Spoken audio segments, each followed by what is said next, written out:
What is going on, Undisputed Army? Welcome to a brand new video, and today is our first weekly Smackdown review. This is going to be a new series out every week. We're also going to be doing this for Raw, so Raw reviews will be out on Tuesdays, Smackdown reviews will be out on Wednesdays, and then on Thursdays I might be doing a 205 Live and NXT double review, depending on how I feel, guys. Still trying to figure out this whole second channel thing. But anyways, we're going to get right into things. We had SmackDown last night. It was a decent episode. Really wasn't anything amazing, wasn't anything terrible. But we're going to give you all of our thoughts. We're going to review, we're going to rant, we're going to do all that fun stuff that I know you guys will love. So let's get right into this review, and let's start off with the opening segment. So this week, SmackDown did kick off with Renee Young in the ring. She calls out her guest. Out comes Shinsuke Nakamura. Renee Young asks her about Jinder's recent comments the last few weeks, all the stuff he's been saying about her. And Nakamura does then say that he is going to beat Jinder and become WWE Champion. Pretty standard Nakamura promo, very, very quick. Suddenly the Singh brothers come out up onto the stage.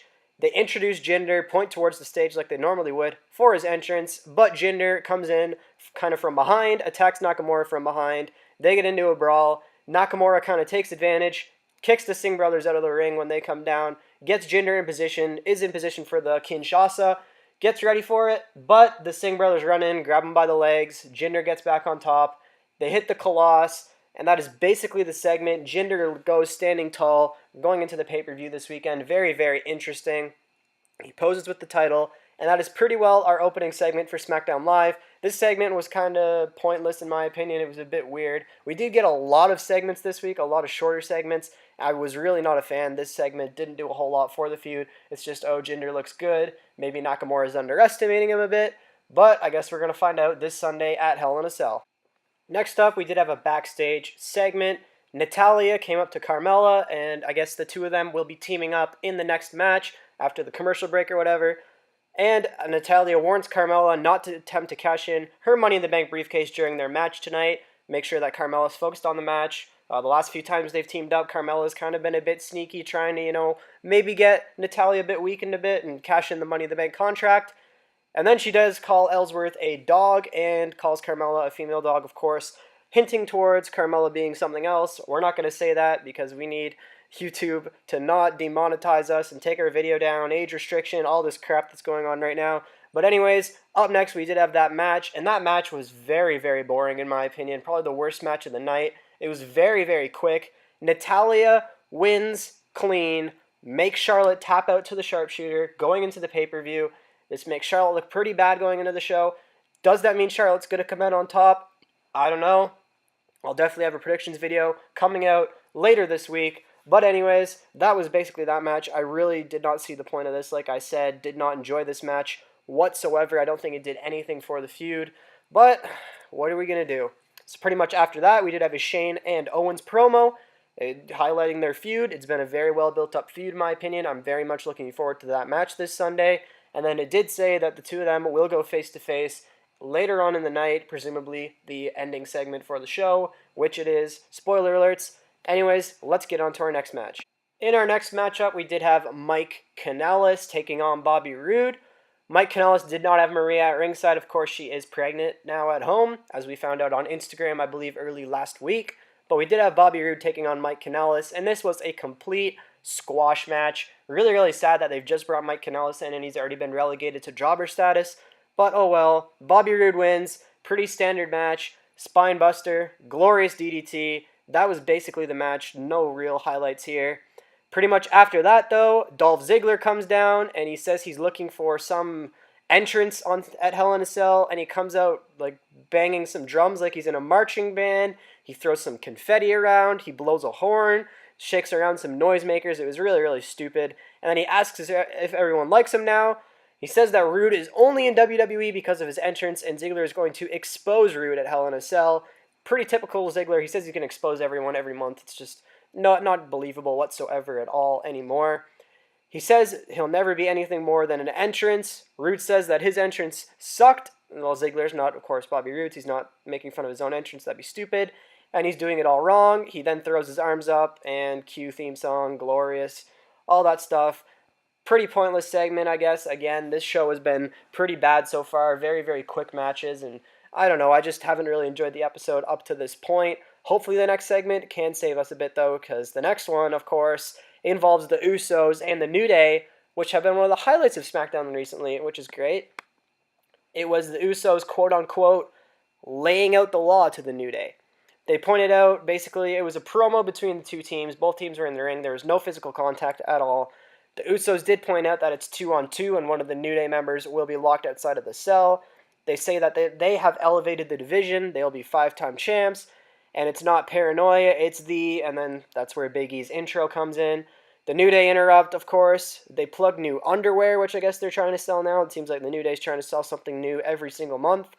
They point out that they've had the best match on the card the last few pay-per-views they've met, and they pointed out how it ended last time, how the New Day won. And that was basically the end of the promo. It wasn't a very savage promo like we've seen recently between these two teams.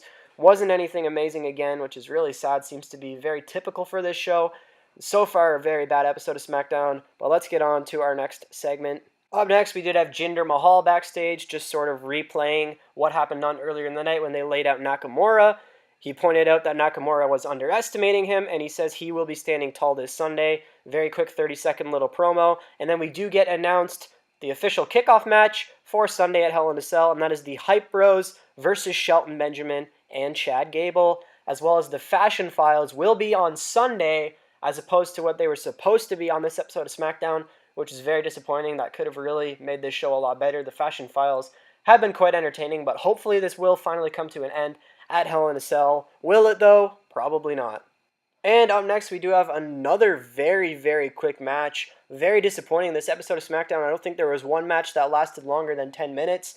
Very, very disappointing. But we did have Ty Dillinger taking on Baron Corbin. Of course, they've had a mini feud lately over who's been the one to challenge AJ Styles. But of course, Corbin will be the one challenging him Sunday. So it would make sense that we make Corbin look strong, right? Well, no. So the match is, it's alright at the start. Dillinger hits a super kick and Corbin rolls out as we cut to commercial. Corbin takes control when we return. Dillinger rolls him up with a small package for the win. Very odd finish. I think Corbin should have been the one to look strong here going into the pay-per-view. Styles then appears on the Titantron, brings up Corbin's failed opportunities, losing to Cena, losing his Money in the Bank cash-in, and now losing to Dillinger. Says he doesn't even deserve to be facing him at Hell in a Cell.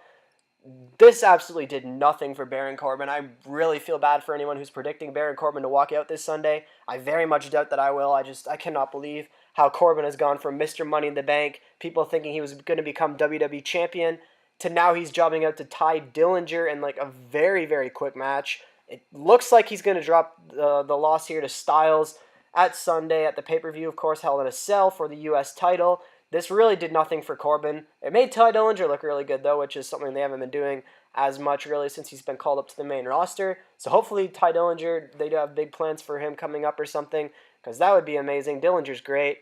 Anyways, up next, we had the whole Dana Warrior segment. It is Breast Cancer Awareness Month. They gave some title belts to some breast cancer survivors. We're not really going to go into this segment at all. Up next, we have Aiden English, accompanied by Rusev, versus Randy Orton. Rusev says that Randy Orton ruined the first Rusev Day last week, but there will be plenty more to come, like this Sunday when he defeats Randy Orton. Randy comes out. Randy nearly hits the RKO out of nowhere very, very early on in the match. About 45 seconds later, Randy throws Aiden English up in the air and hits it. Rusev yells at him from the stage, and that's basically the segment again. Another squash match. Very disappointing. Oh my god, this episode of SmackDown really ticked me off. Raw was certainly the better episode this week. But we do still have our final segment coming up, and that, of course, is Shane McMahon, Kevin Owens, face-to-face. So let's talk about that, because that was the only real saving grace for this episode of SmackDown. So up next, we are getting ready for the face-to-face confrontation. In the main event, Shane McMahon is backstage, walking towards the entranceway. Sami Zayn stops him. He warns Shane of Owens' capabilities. Shane says he won't be locked up with KO, but KO will be locked up with him. And Shane says he'll worry about himself, and Sami should too. Shane comes down to the ring. He calls out Kevin Owens. He doesn't come out at first, of course. He says he's all talk. Says Sunday he can't run like he did last week, of course, during their confrontation last week. KO versus Shane is now also a Falls Count Anywhere match. Shane McMahon announces this, of course. KO is now up in the crowd, kind of where the Shield used to start their entrance, up in the crowd a bit.